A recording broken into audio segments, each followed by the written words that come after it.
Hello and welcome to Water Day of the 23rd of August 2022. This is a part of a larger current affairs program which contains Water Day, Water Week and Water Month. If you'd like to know more about this, there is a video in the description box which you can check out and understand rather more clearly. If you'd like to download the shortlists of the topics which are important and other parts, you can visit the Telegram channel which is called Atish Mathur Official, and you would get the relevant amount of information.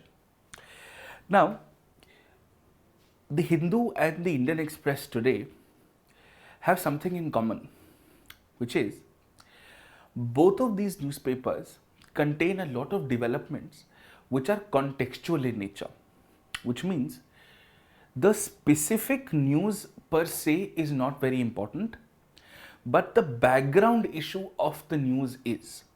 So today in this lecture, we will learn how to handle those kind of developments. The other two pieces of information which are common to the Indian Express and the Hindu are irrelevant to the exam. The first is a person who has been caught hold of by the Russian authorities for trying to plot a terror attack against India, and that person is believed to be of Central Asian origin. Now, as disturbing as the news might be, specifically from a civil services preparation perspective, that particular news doesn't hold a lot of value.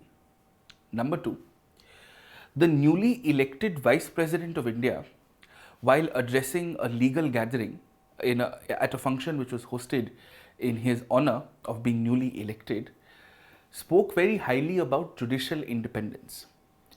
Now, this does not mean that as aspirants, you will spiral into a larger discussion on judicial independence, which you will anyways be studying as a dedicated topic under judicial reforms in your polity syllabus.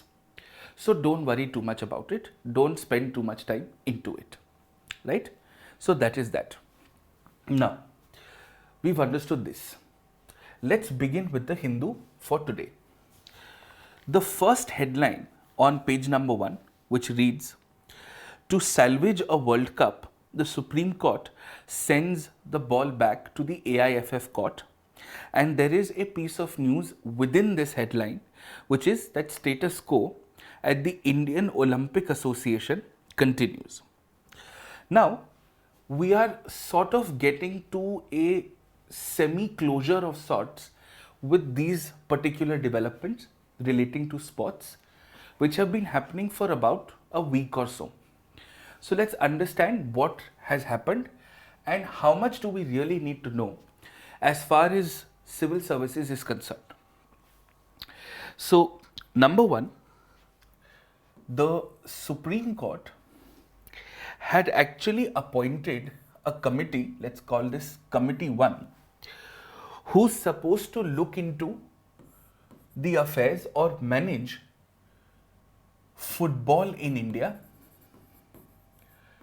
And this committee took powers away from the All India Football Federation. Because of this, the composition of this committee had a higher representation to players. This was objectionable to the FIFA, which is your global football authority of a sort. And as a result, FIFA banned India from international football. This becomes problematic because India was supposed to host the Under-17 World Cup later this year. So this was the first piece of development in what is called sports policy. Second,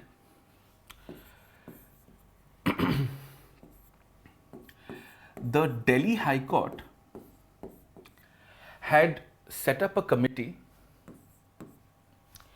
and this committee was supposed to oversee the work of the Indian Olympic Association, which largely takes care of your Olympics. Now, this development has no consequences as of now. But what do both of these developments have in common? Is that the court is interfering, or the court is giving directions on sports regulation in India. This becomes the key issue. This, of course, has an impact on diplomacy, on foreign policy, on sports diplomacy. But let's look at some of the key issues. The fact that the Supreme Court or the Delhi High Court had set up these committees are itself examples of judicial activism, right? Are itself examples of judicial activism, and therefore can be quoted as examples in judicial activism. Now, what has happened now is that the Supreme Court has reversed both of these decisions and therefore has put things back to how they were, in the sense that the Supreme Court has then asked the All India Football Federation to take over and speak to FIFA to reinstate and to revoke India's ban. And the Supreme Court has put a temporary hold on this new committee. Let us say we call this Committee 2. That's what has happened. So therefore, this issue has a judicial activism connotation, has an issue of sports regulation, because whether it is the Indian Olympics Association or the All India Football Federation, they are technically not instruments of the state, but they are performing regulatory functions like the state. For example, the Board for Cricket Control for India is a privately owned body and one of the richest cricket boards in the world, but it is a private body. So it technically does not come under the ambit of Article 12 of the Constitution, which defines what state is. And there have been prior Supreme Court judgments which have indicated that an institution such as the BCCI should be brought under the instrumentality of the state. So this is largely what the problem is. Now we are back to sort of square one. This is all that is happening as far as this is concerned. So our first issue becomes sports regulation. Our second issue becomes contextually with judicial activism. And the larger issue becomes, does India have a good sports policy? And this is the issue that I am going to pick up in this week's edition of What a Week Review, because this needs to be focused on. There have been previous year questions also in the mains about how sports personnel should be financially supported and so on and so forth. A dedicated question in paper 2. So this is that, and this is largely what your primary issue is. And this is what your news is as far as page number 1 is concerned, which also extends up till page number 10. Do you need to know a step-by-step, a day-by-day proceedings of it all? Not really. This brings a larger issue to focus. Now comes the second piece of information, which is also on the first page, towards the bottom. The Supreme Court to list a plea for the review of the PMLA order. Now all of you would know that recently in July 2022, the Supreme Court had delivered a judgment in which it had upheld certain amendments to the Prevention of Money Laundering Act, which gave a larger sum of powers to the Enforcement Directorate, which are considered objectionable by various groups in the country, right? Now, how do we take care of this? Just a petition has been filed. But the key word here is review petition. The petition has been filed to the Supreme Court for the Supreme Court to review its own judgment. So we need to know what a review petition is. So we go to the website We click on CA tracker. The CA tracker opens up, and when you do that, you will see a small page icon here. And here itself, I have given you a very small understanding, a very small paragraph about review petitions. So, constitutional provisions, apart from that, other provisions beyond the constitution, from the Supreme Court rules or from the civil or the criminal procedure code. What is the difference between a review petition and a regular appeal? And a judgment which gives you a statement on what the actual powers of the review petition are. This is more than enough for you to know what review petitions are, and that is that. As far as the PMLA judgment is concerned, if you simply scroll down a little bit more, you will see in yesterday's Water Day, I had given a very small write-up on the judgment itself and why we need to know the judgment in a fair amount of detail. So the judgment is right here. I have opened the judgment for you, and you can read the basics of the judgment as much as they are important as far as the exam is concerned. The background of it, who filed, why does the case matter, the primary arguments, and the decision of the court. And of course, its relation with the ADM Jabalpur case, because it was quoted in an editorial earlier. So this is why this item on page number 1 also becomes important. Apart from this, there is absolutely nothing that you need to do from page number 1. You can happily move to page number 2. Now, on page number 2, you will see, though it is it's a city section, but you will see something important. It says the Delhi Development Authority to issue provisional notices to form consortiums. For what? For land pooling. Land pooling is a new policy idea of the government to better administer land, especially in urban areas. Now, is this Delhi news important? No. But the larger issue of land pooling versus land acquisition and its adoption in the country is. So how do we prepare this? We simply, again, go to the current affairs tracker. We simply scroll down a little bit, and you will see that in the conceptual reference column, I have given you a link of a very good article that I found explaining land reforms right here. So land pooling versus land acquisition, you will find this article here.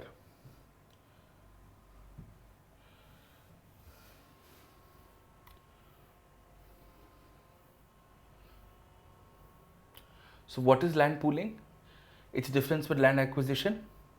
How does it work? What are the advantages? What are the disadvantages of both land pooling versus land acquisition? How is Delhi trying to do this? Are other states also looking to adopt it? And how can you largely make all of this better? So this becomes a very interesting article for you to read, though it is from a property website, but sometimes great content comes from the most unusual places. So you should know what land pooling is, and you have a dedicated source to understand the basics of land pooling. Then nothing else on page number 2 is important. You could move to page number 3.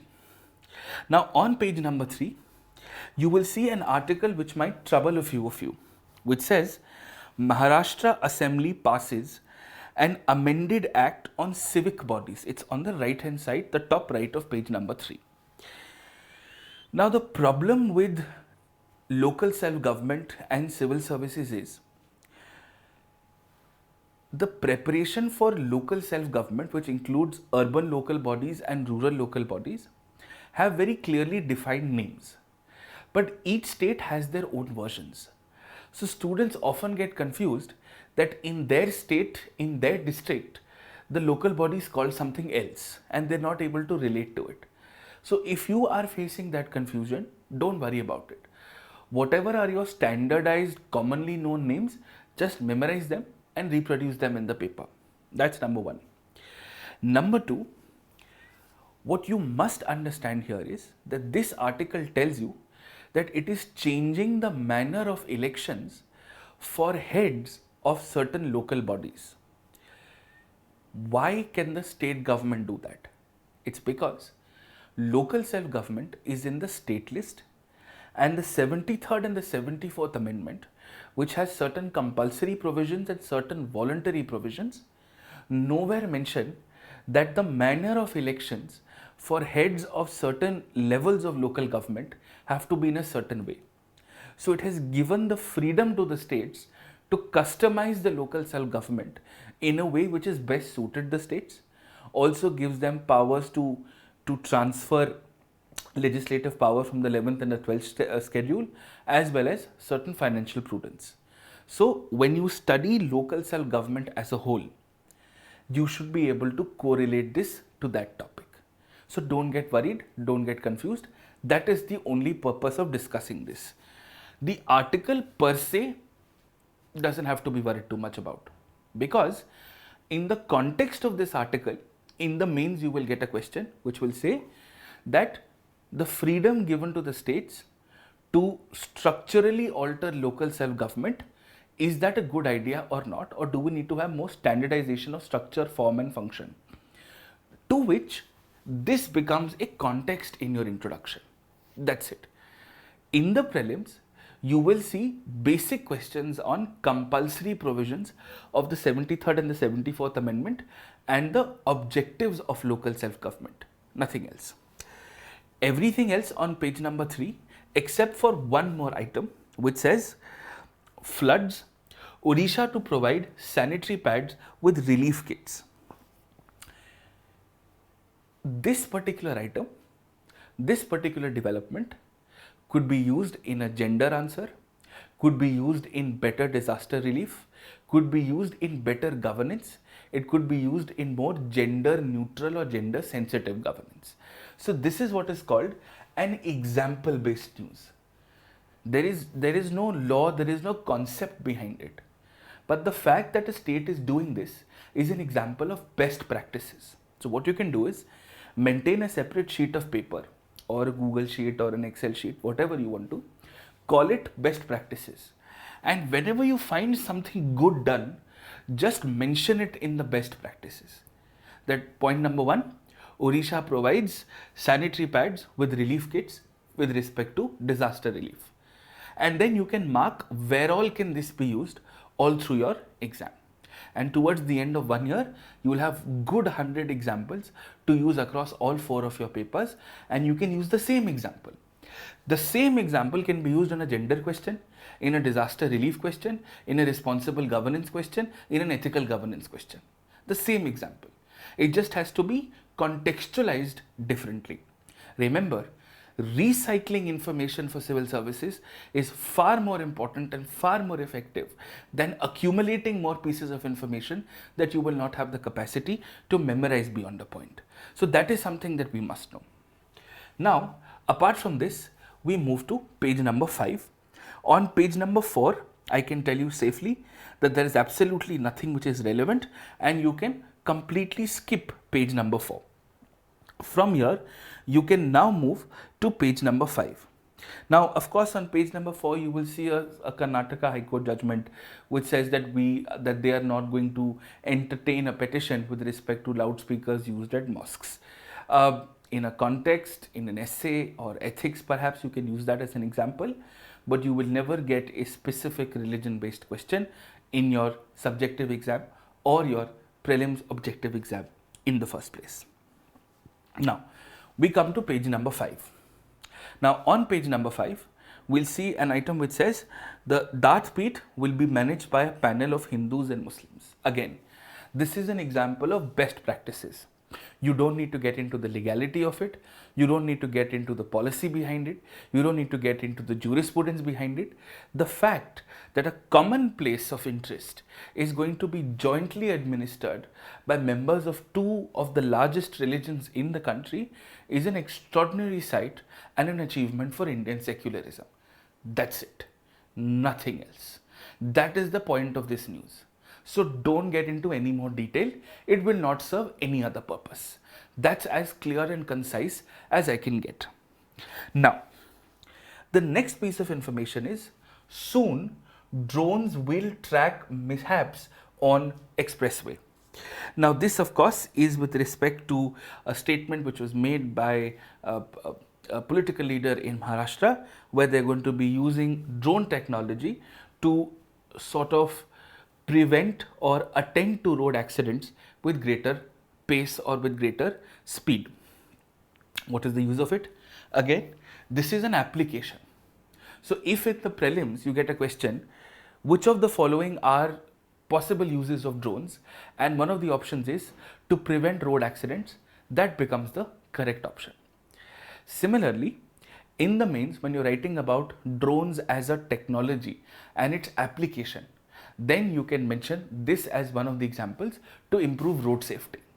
In a dedicated question on how is India faring on road safety, this becomes a way forward, that we can use drones to better combat issues in road safety.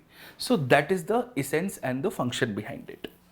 Then the last piece of information which is important on page number 5 is that the Andhra Pradesh CM Jagan Mohan Reddy has met with the Prime Minister of the country, Narendra Modi, and has requested for a special status.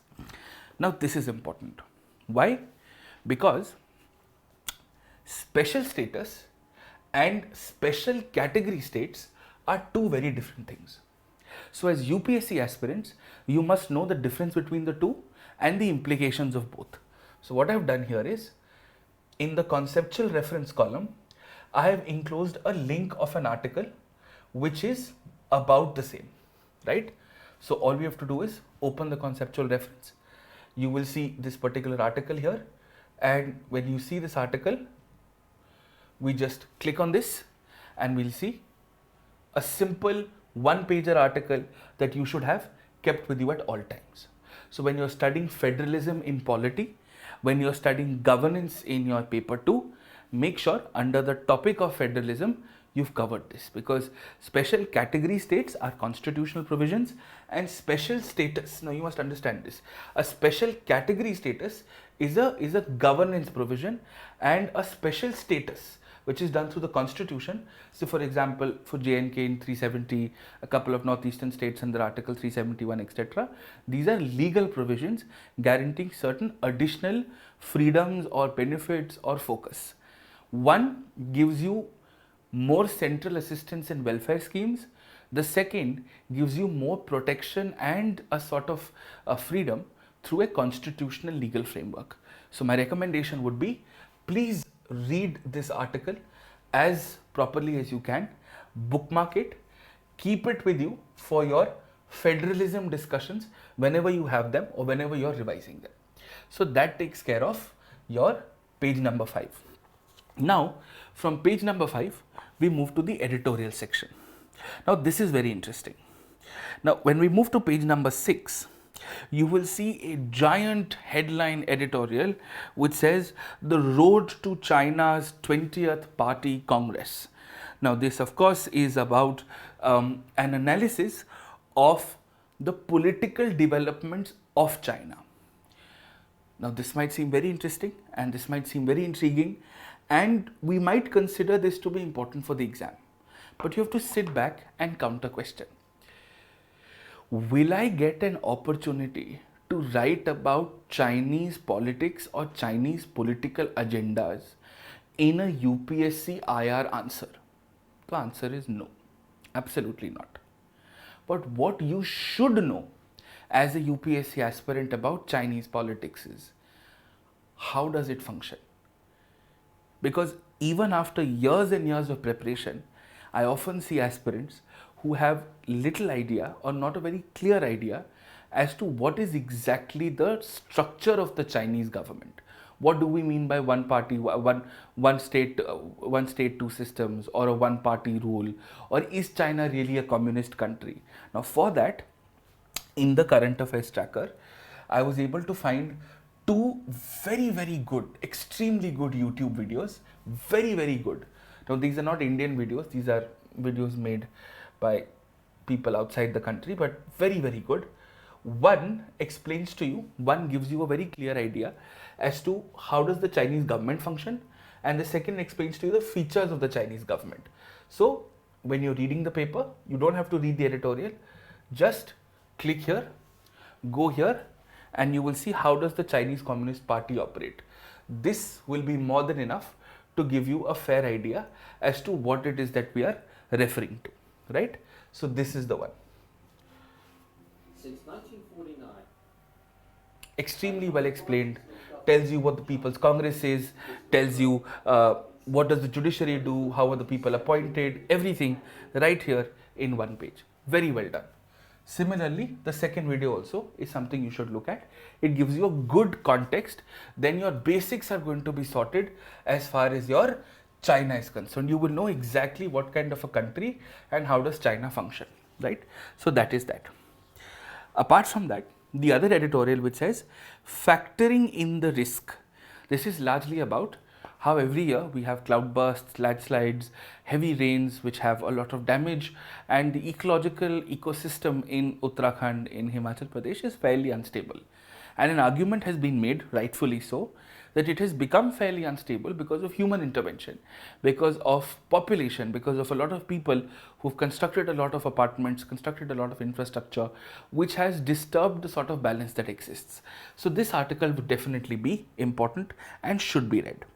The other two editorials, which is of course how political narratives in India will change in 2024, or for example, how Indian chess is really booming because it has a great domestic base, is not particularly important and can be left out. You can then move to page number 7, and on page number 7 there is a fantastic editorial on Anganwadi schemes, right? This editorial must be read, bookmarked, kept as a part of governance under the topic health and education, because Anganwadis are essentially ground level health and education workers. It also gives you some schemes such as the integrated child development scheme. It tells you the issues with Anganwadis, how do we solve them, and this will be a very important question to prepare for in the mains. So the schemes that are mentioned here are important for the pre. The analysis of Anganwadis is important for the mains. So this editorial is an extremely important one, and finally a good editorial in the papers after such a long time. The other two is essentially about executions in Myanmar. That doesn't have to be done. And then the next editorial, the center states queue further widened. This is essentially about fiscal federalism, the role of the states in contributions financially and so on and so forth. Just read it once. These reports keep coming every few months. Don't get too rattled by it. This is just to explain to you how the center and the states are collectively working on the financial front, right? So you should definitely read it once. Don't bookmark it. Don't unnecessarily get into details. 2 months before the mains, you'll get the same data everywhere else. The utility of it is very low. So don't worry about it. So that is that. Then we move to page number 8. Now on page number 8, remember the whole CBI raiding a few people in Delhi against issues with respect to Delhi's excise policy? This is the only article you should ever read about. It explains to you what the problem is. It explains to you what the role of the CBI is. Why was the policy withdrawn? Where are the larger issues? And that's it. Nothing else. Nothing else is required. Read this once, keep it aside, and you're done, and move on. Then comes the second explainer, the Kerala Savari, India's first online taxi service as a public option. Now this is basically the Kerala government setting up their own cab service, their own radio enabled cab service or tech enabled cab service. Great practice for urban transportation, for urban management, a great good practice for developmental government or the role of governments proactively in unknown territories or getting into more citizen-centric problem solving, all of that. So definitely should be read. You don't have to worry about the technical details of it. You don't have to worry about what the app is, what are the features around it.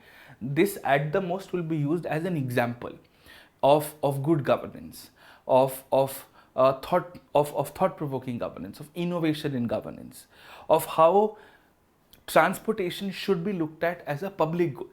And if the governments are supposed to provide you for buses, are supposed to provide trains, are supposed to provide trams, then why not taxis, right? Because they're also a form of transportation. So that is that. Then page number 9 and page number 10 both can be completely left off. You could also move and just skim through page number 11. There's really nothing of major importance at all. You'll see some parliamentary panel developments here or there, and you don't have to worry too much about it. The next piece of information is on page number 12. This is also common to Indian Express. The board dealt it. This is about how India and Iran have essentially signed a pact to assist in the safety and the movement of merchant navy or seafarers, right? So this becomes slightly important in that specific context. So in Indo-Iran relations, this is the context of security and economic cooperation. Don't read it into a lot of detail. Just keep this as on the separate page that you are maintaining to be added to Indo-Iran relations. So whenever you're studying Indo-Iran relations, that is something you can go ahead and do it. But the idea here is Indo-Iran relations per se will never really be asked in the exam unless a major event has triggered it. Because your syllabus says India and its neighboring countries or issues of global importance. So because of nuclearization, Iran was a problem. Because of US and Iran, it had an impact on India. Those issues therefore bring US and Iran or India-US-Iran relations to the foresight. That's why you should be on the safer side and just generally have an understanding on Indo-Iran relations. But to prepare a one-pager on Indo-Iran, not really that important. Just keep this as a context. If something major happens in a while, we'll come back to it. So that is that as far as the Hindu is concerned. Now on page number 12 itself, you will see something to do with tomato flu. Wait for a few days. There will be an explainer or a text and context or an FAQ on tomato flu. We'll pick it up then. Don't worry about it. Don't worry about the Lancet study at all. So this takes care of the Hindu newspaper. Now we move to the Indian Express. In Indian Express, we start from the first page. So of course, the Supreme Court dissolves the football COA. I've discussed this with the Hindu also. I've also enclosed the internal note on it, which is important and should be done, about the larger issues of a review petition and so on and so forth, which also comes in a while later. Now, so the issue has been very clearly identified. This is a larger issue of sports policy and so on and so forth. Then on the first page itself, you will see another very important article which says scientists track cause of mystery padding and dwarfing. This was in the Indian Express a few days earlier also, wherein the size of the paddy crop in Haryana and other states was slightly smaller. So they've been able to figure out that there is a specific pest or a virus or a bacteria which is causing this. The editorial talks to you about this, the article talks to you about this. You should read the article once and keep it aside. Now, then you can simply move to page number 3. Now, very interestingly, on page number 3, you will see on page number 3, you will see nothing which is really of importance. This is erroneously mentioned here. I'll correct it accordingly. You can move directly to page number 9, in fact, and on page number 9, you will see a few articles which are important.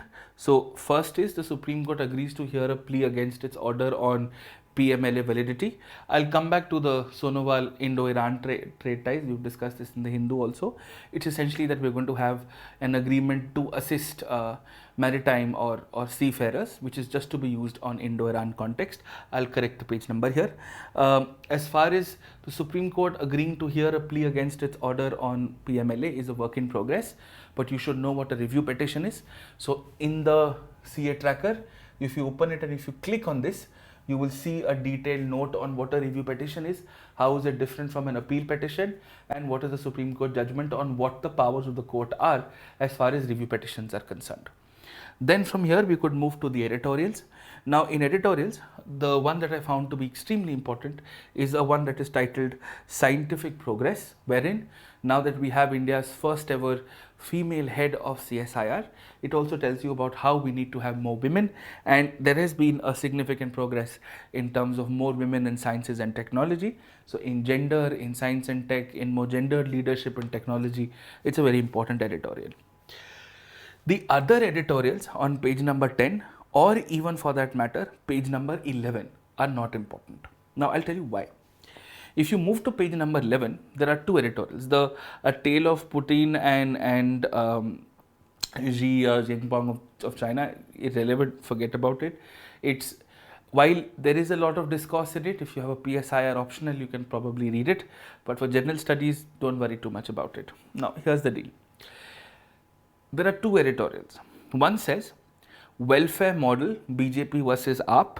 The second says, reverie culture is unsustainable, that the Delhi government freebie model is unsustainable. Basically, both of these editorials are contradicting each other, and you will understand why. The welfare model BJP versus AAP has been written by the vice chairperson of the Delhi and the Dialogue and Development Commission of Delhi, which is essentially like Delhi's Niti Aayog. Now, the reverie culture is written by a member of parliament here, of course, who belongs to a party which is not the Aam Aadmi party, right? So, one says that AAP's freebie model is better, the other says BJP's model is better because it's done through schemes. So, that is that. Don't worry about it. This still doesn't answer the question about freebie models or freebie economics as a whole. So, you can choose to ignore it. From here, you can move straight to the explained column. For once and only once, read about the political developments in Pakistan against their Prime Minister, and that is it. Don't read it more than once, just once to give you a sense of understanding as to what is happening. This is a good explainer to get you things in context. Then you have something called ways to privatize public sector banks. Now, ways to privatize public sector banks is very important, largely because the RBI had sort of given a warning that don't privatize it without understanding the counter effects of it. So, should it happen? Why are we discussing about it? Where is the problem? How can we make it better? Does it principally make sense? This explainer is a ready-made model answer. So, privatization / disinvestment / reforms and banking, just this much. Maintain this throughout your year. If there are any changes, any new things that happen, you can keep to add it in the same explainer column if you need to. Then there is an explainer column on the ill effects of smoking. I don't see it to be particularly asked in the exam, but for life purposes, you should know smoking is a bad habit. Now, apart from this, on page number 15, you will find an article which says, Eye on willful defaulters, the finance ministry tweaks overseas investment rules. Now, this has to be read largely because what we've essentially done is that we have changed our foreign exchange management rules, which is essentially from the Foreign Exchange Management Act, in a way that if you are somebody who wants to invest outside, you need NOC from agencies in the country. If you don't get an NOC, and the agencies have to give you an NOC within a time period, and if they don't, it is assumed that you have it, and there are of course certain repercussions that you can't invest. An Indian resident can't invest in a few sectors such as gambling or speculations abroad. So know this in the larger context of financial crimes or economic crimes. This is more than enough. When you study economic offences as a part of internal security, that is more than enough. Where you study the fugitive economic offenders law, you'll understand money laundering, you'll understand Hawala, you'll understand a lot of this. That will take care of it. This is not really economics as much as it is compliance and law and order. So that takes care of the Indian Express for today. There is really not much apart from that, and this covers the papers. And thank you so much. I will see you in a few hours for What a Day for the next date. Thank you.